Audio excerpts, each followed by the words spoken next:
A social worker arrived at the door, and within hours, the children were gone forever.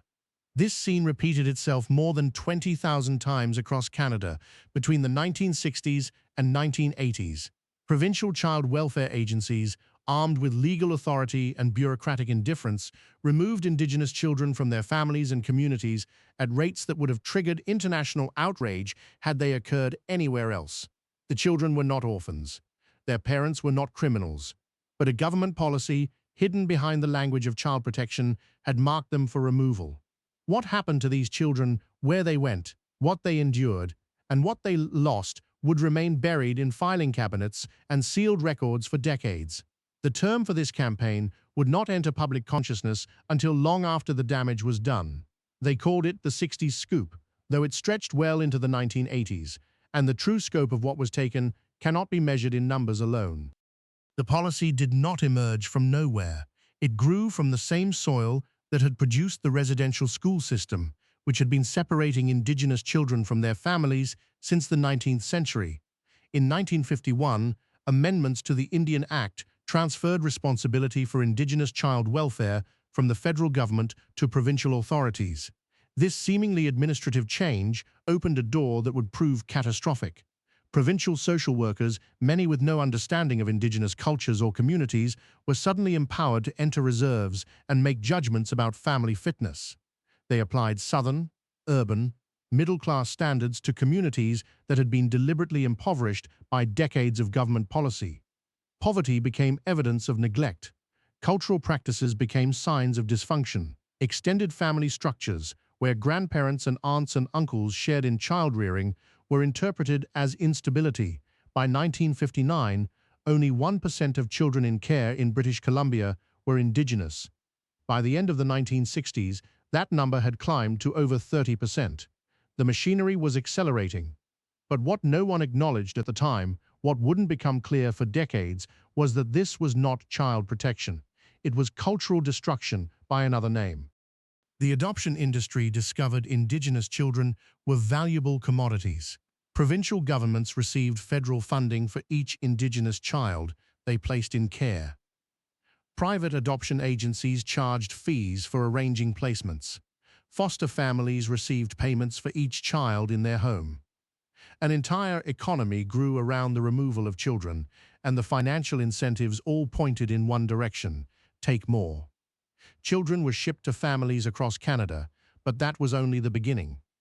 American couples seeking to adopt found that Canadian Indigenous children could be obtained with fewer complications than domestic options. European families, particularly in the Netherlands and Germany, became destinations as well.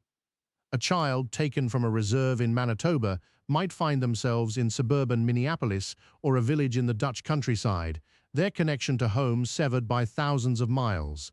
The agencies marketed these children as blank slates, as if culture and identity could be erased like chalk from a board. Adoptive families were told nothing about the children's backgrounds, their languages, their communities. Many were specifically instructed not to tell the children they were Indigenous at all. Carla Williams was 6 years old when they took her from her mother in Saskatchewan in 1968. She remembers the social worker explaining that she was going to a better place, that she would have opportunities her family could never provide. She remembers her mother crying. She remembers her younger sister being carried away in another direction, toward another car, another family, another future. The sisters would not see each other again for 37 years. Carla was placed with a family in Ontario who changed her name, forbade her from speaking Cree, and told her that her real parents had abandoned her because they didn't want her. When she asked about her heritage, she was told she was Italian or Spanish or anything but what she actually was. The lies became her reality because what other reality did she have? Stories like Carla's numbered in the tens of thousands. Some children found loving homes where they were cared for and protected. Many did not. The records that exist, incomplete, scattered across provincial archives, document cases of physical abuse, sexual abuse, neglect, and exploitation. Children who had been removed under the premise of protection found themselves in circumstances far worse than anything they had left behind. The psychological damage accumulated in ways that defied easy measurement. Children grew up not knowing who they were, where they came from, or why they had been taken. They had been told their cultures were inferior, their languages worthless, their families deficient. Many internalized these messages so deeply that they spent decades believing them. Indigenous identity became a source of shame rather than pride, something to be hidden rather than celebrated. The mental health consequences were staggering. Studies conducted years later found that survivors of the 60s scoop experienced rates of depression, anxiety, and post-traumatic stress disorder far exceeding the general population. Suicide rates among survivors were multiple times higher than average. Substance abuse became a common way of numbing pain that had no other outlet. But there was another loss that proved equally devastating: the loss of language. Children who had spoken Cree, Ojibwe, Dine, or dozens of other indigenous languages arrived in English-speaking homes where their mother tongues were forbidden or simply withered from disuse. Within a generation, entire linguistic traditions were pushed toward extinction. Languages that had survived for thousands of years were silenced in the span of a single childhood. For decades, the survivors carried their pain in isolation, each believing their story was unique. The awakening came gradually.